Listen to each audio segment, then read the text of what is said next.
coach and best-selling author, Les Brown. For those of you that have joined us before, know that this is your place for motivation, inspiration, and empowerment.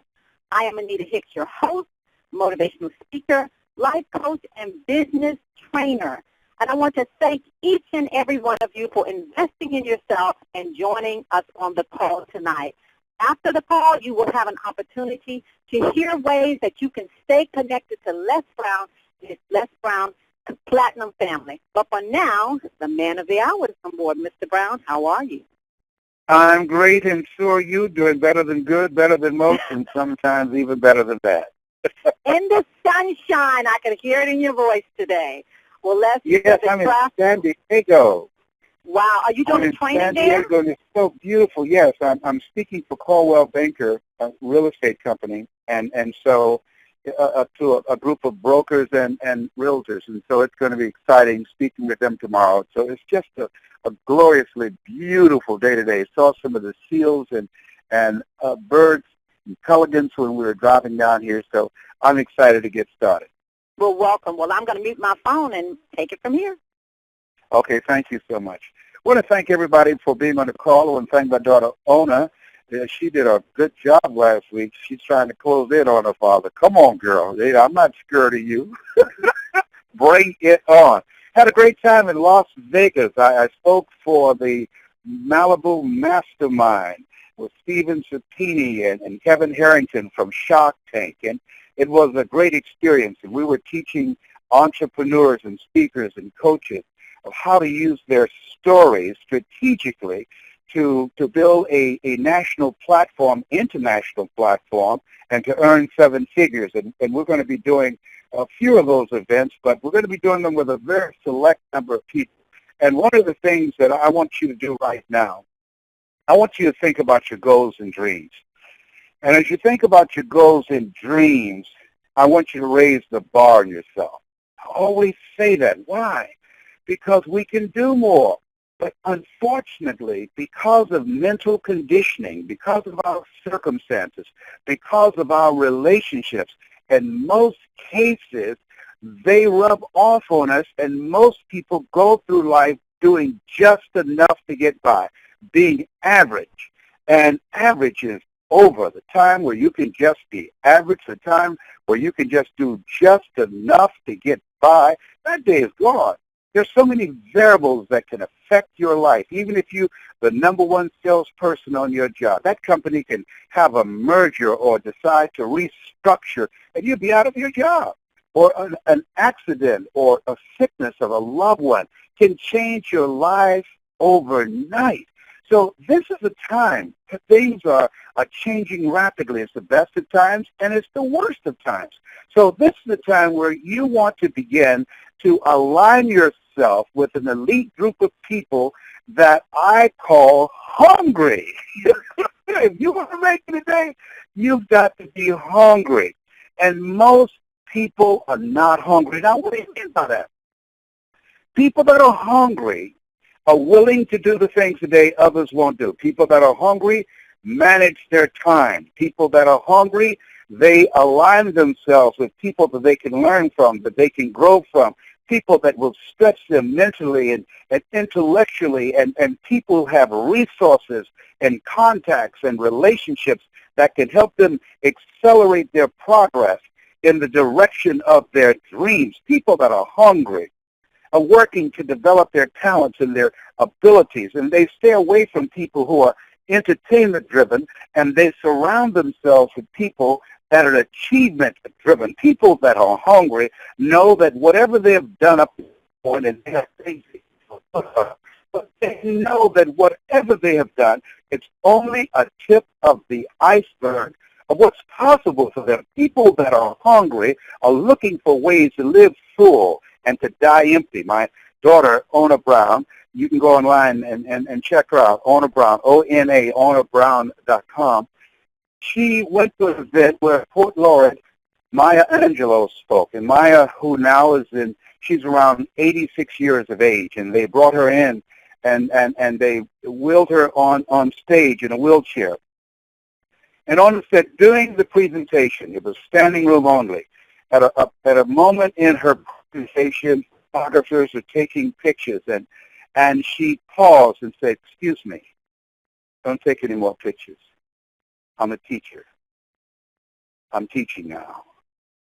And naturally, they respected her wishes. And she went on to give a very powerful and eloquent speech that empowered people, and people were in awe.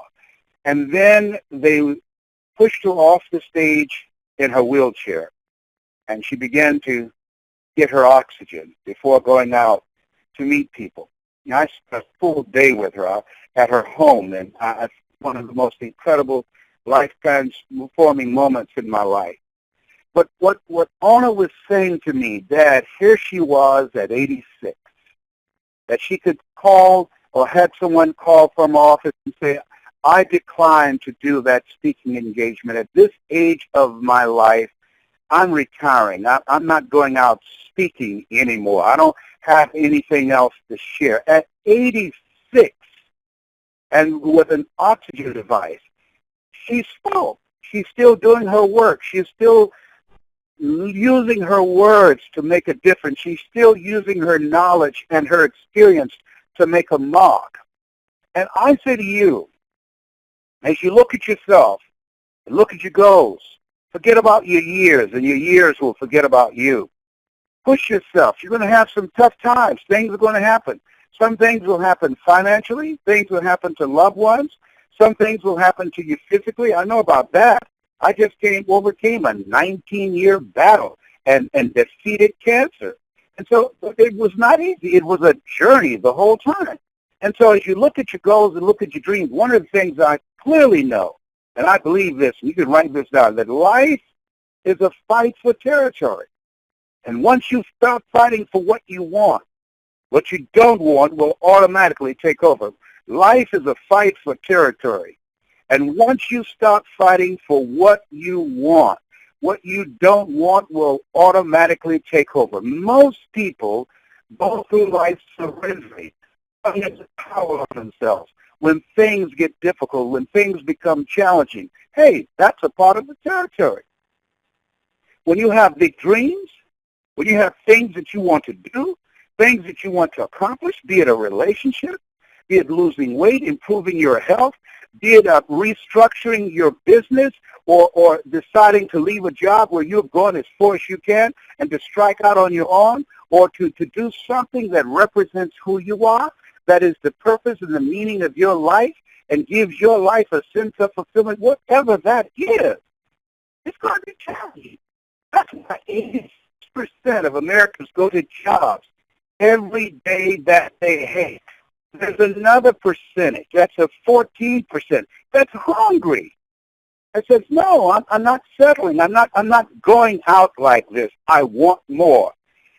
I remember when I was sleeping on the floor of the Penobscot building, and one day the security guard, he saw me coming in. He said, "I know you're sleeping in your office." He said, "I want to ask you a question." I said, "What is it?" He said, "I know you do motivational speaking." He said, "Do you really think that you're going to make it big one day?" I said, "Yes, I do." And he said, "Why?" I said, "Because this is what I think about, dream about. I do work on it every day. I read about different speakers. I watch them. I listen to them. I study them. I go to seminars and workshops. When I'm speaking, it gives me life. When I'm speaking, I love to see the response to people. When I go to an event, I love to hear them say, 'He's here.' When I'm on stage and people are listening to me and taking notes, I said it gives me goosebumps. This is what I love to do. I was born to do this. I have to speak." And he said, "Man," he said, "I used to dream like that, but reality set in."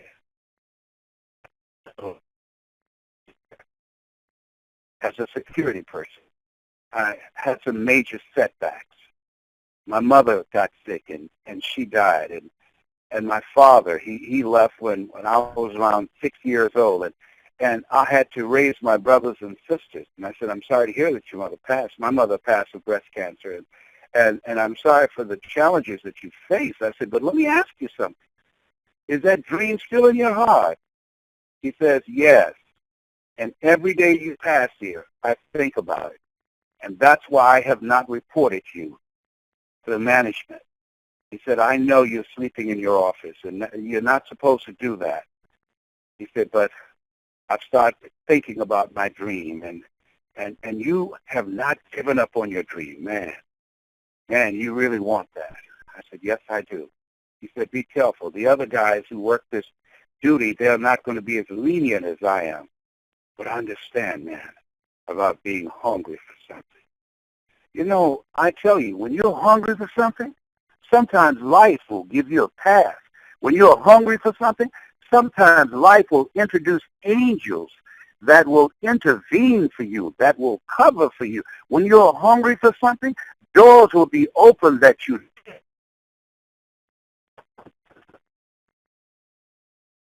things, that the universe will yield and say, give her what she wants, give him what he wants. When you're hungry for something, the odds don't matter. I'm saying to you, whatever you're hungry for, don't let life or anybody or circumstances steal your dream. No. No. Life is too short and unpredictable, settling and giving in and surrendering. No. It might seem to be unreasonable. It might seem to be not realistic. People that tell you you're not practical, there will be moments you'll doubt yourself. I did.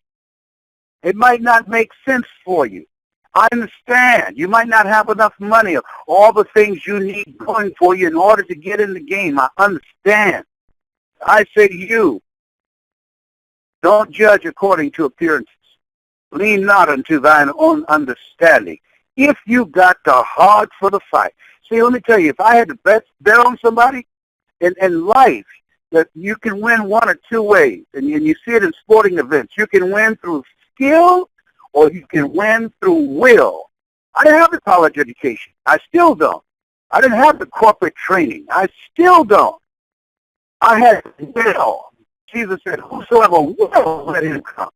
And I'm saying to you that if you have the hunger, if you have God's passion and drive for you, that something is going to happen, something will break if you continue to show up and keep coming back again and again and again and again and again.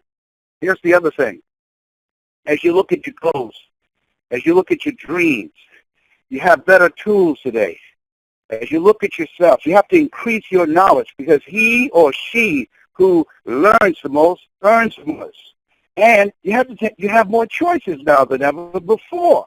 And that gives you a greater power to have more choices in your life. As you look at your life, I want you to look at it from your dream. Look at it from the dream. See yourself already there. See yourself experiencing it and doing it. I used to practice in my office. Before I even had furniture, I had one desk and a telephone on the 21st floor of the Penobscot building when the other offices were closed. I was giving my speeches, walking back and forth, visualizing myself, speaking to thousands of people, way before I was invited, way before I was introduced to audiences around the country and around the world. And who would have known that just a few months later, in around 7 months, someone put a cassette tape in the hand of a guy named Dexter Yeager, where 50% of the volume through Amway goes through his organization. And he invited me to speak to a group of his people, and it was in Atlanta. Who would have known when I went there and showed up, and they picked me up in a limousine, that it would be in a stadium of over 80,000 people. In fact, I want all of you to go to lesbrownmotivation.com. lesbrownmotivation.com. And I want you to pass the word. Every week, I'm giving away my first video that I did on public television called You Deserve. And then the one I did where I spoke before 12,000 people in Chicago, and the one where I spoke to over 80,000 people in the Georgia Dome, and the 7 principles of how to tell your story. I want you to go to lesbrownmotivation.com and download it free and give it out to others. Why are you doing that? Because it's good to me. He's been good to me. I am cancer-free. I have more energy. You can hit I'll kill a mosquito with an axe. I tell you some of it here. I am so grateful. I mean, when you think about it, here I am at 69. Who's looking to hire a 69-year-old man? At 69, and I'm stronger. At 69, I'm going to China this year. I'm going to India. I'm going to Sweden in 2 weeks. I don't just bring you this message of telling you that you have greatness within you. I'm living this message. I'm living it. And I'm telling you from a place of knowing. And I doubted myself so many years. For 14 years. That's, I heard somebody say the other day, if they had to live their life over again, they would not change a thing. I can't say that. I cannot say that. If I had my life to live over again, I would not have procrastinated. I would have not doubted myself. For 14 years, I would have not ruled this life out for me. And you know why I did it? Because of an assumption. An assumption. I assumed because I didn't have a college education. I assumed because I don't have a PhD and an MBA. I assumed because I didn't have the money for 4-color brochures. I assumed because I had no experience. I assumed because I had no background in the industry. I assumed because people who had more education and more money and more resources than me and had been in the industry longer than me, I assumed that I couldn't get in. I assumed that I wasn't good enough. I kept myself out of life, out of living my purpose. I kept myself out based upon an assumption that no one gave me. I gave myself. What are you assuming about yourself when you're looking at your dream? What assumption are you allowing to hold you hostage? You were chosen for something special. You were chosen by God for 100 million sperm. There is something in you. That's why you're listening to me right now. There's something in you that does not want to settle. There's something in you that wants to express. Something in you that says, I know I can do more. This is not it for me. I'm not going to let this get the best of me. And that's what I had to do. Talk to myself. And to walk away from the assumption that I didn't have what it took. An assumption. I could have flipped at it, assumed that I could do it. So as you think about your goals, learn to tell your story, and the principles that I'm going to send you will give you guidelines on how to do that. Why? Because whatever business that you are in, you are the voice of the business. When Chrysler was in trouble years ago, they called Lee Iacocca to tell the story. Colonel Sanders, when he was alive, he sold his chicken. He sold it himself. You are the voice of your business. You are the voice of your dream. And you have a voice. Here's something else. As you look at yourself, as you look at your goals, write tonight, take the time, make a list of the people that you communicate with most.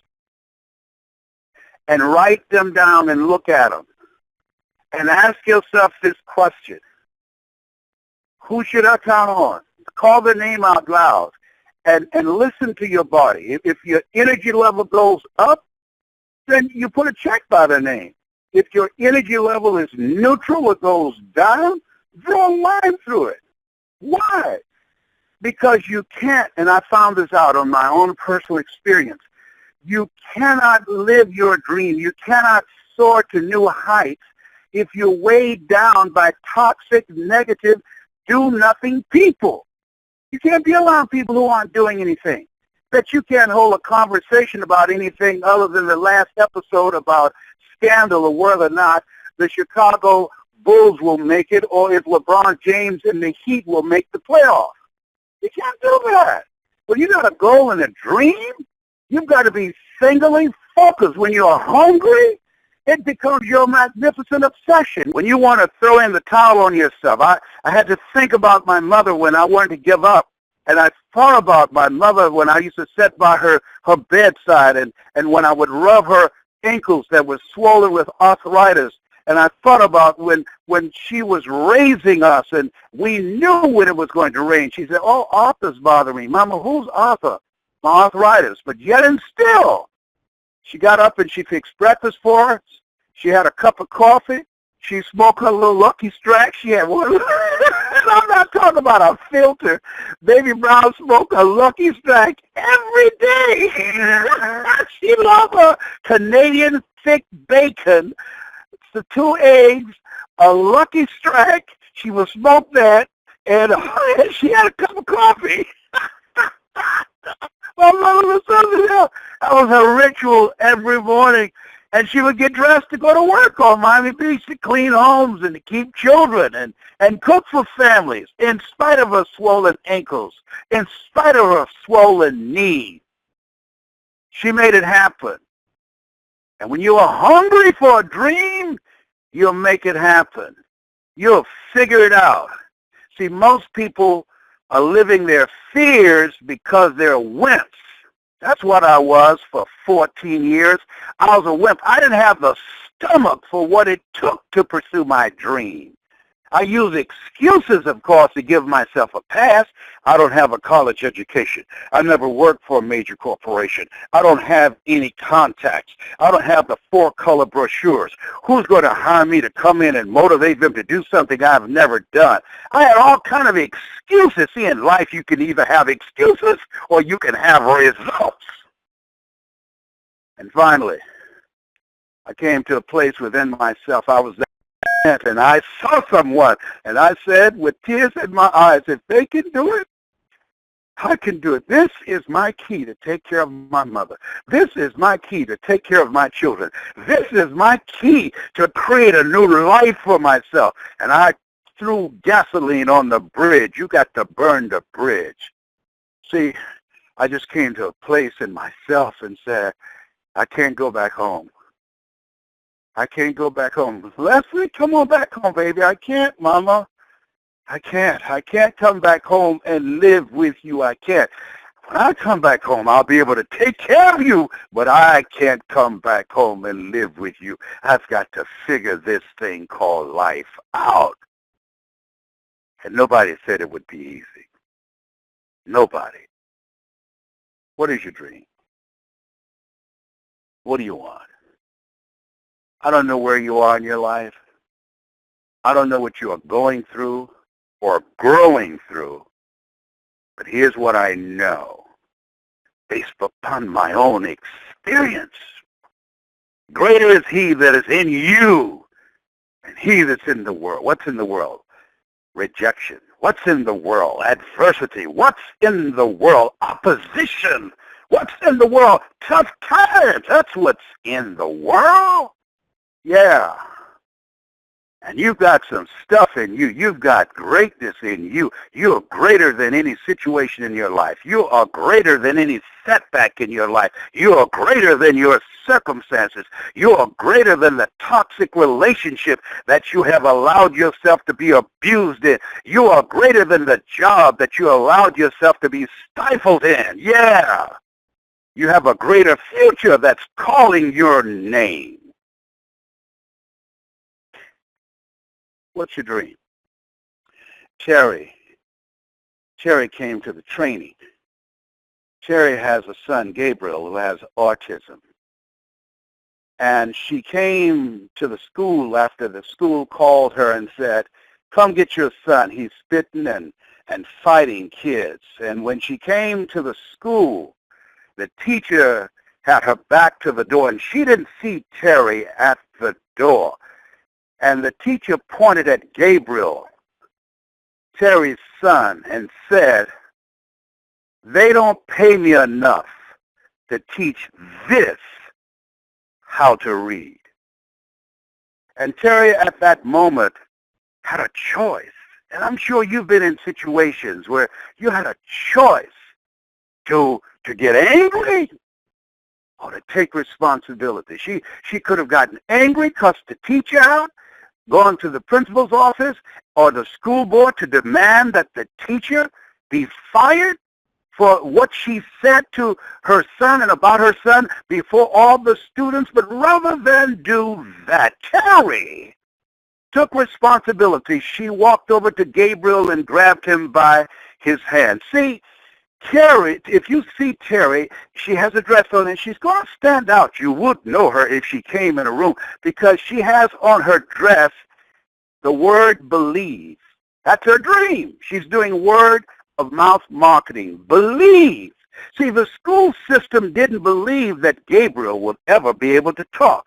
The school system didn't believe that Gabriel would ever be able to read.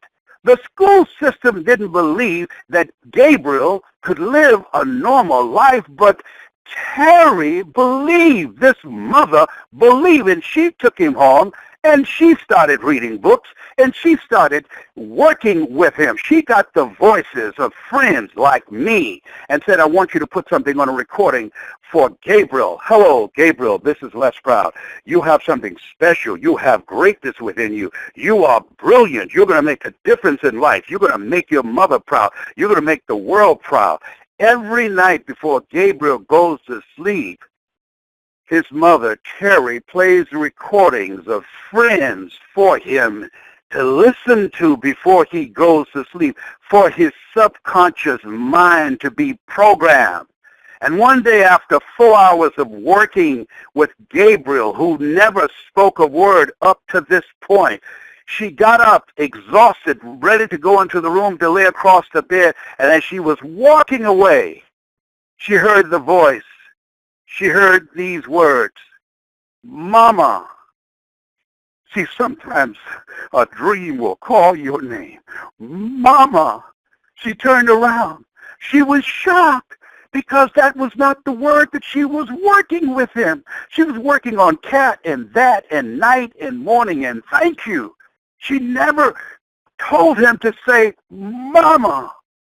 See, when you have a goal and have a dream and you give it everything you can, it's like it's in alignment with the scripture that's prove me now herewith, and I'll pour you out a blessing you have not room enough to receive. Mama. And that was the beginning of her dreams. She believed that Gabriel would talk. I talked to Gabriel this weekend. I took pictures with Gabriel this weekend. Gabriel talks. Gabriel writes. Gabriel reads because she believes. She quit her job and she sells T-shirts and dresses with believe on there because it's the place from which she's living. Do you believe in your dream enough and willing to work with it enough until it would call your mama or daddy? Come on now. Oh, come on now. Come on. You have something special. You have greatness in you. Mama. Woo! Come on, Nita. Powerful. Les Brown, that's a powerful dream there. I tell you, that's powerful. That is so powerful. The unexpected. Wow. Anita, I see your powerful? I'm over here. Mama. I'm just still holding it. But go ahead, Stacey. Go ahead. Woo, I'm over here saying, Mama. Ooh, I'm going to be quiet till I do the announcement, but Les Brown, ooh, wait, you tore it up tonight. I tell you, Mama, you got me over here jumping. I'm ready to fly. Les, that came from such a deep place. It shocked you. It was so powerful. That was a powerful. I know it's powerful when it happened Her son said that, but the manifestation of the words that you just spoke to us, we just felt it. It was so powerful.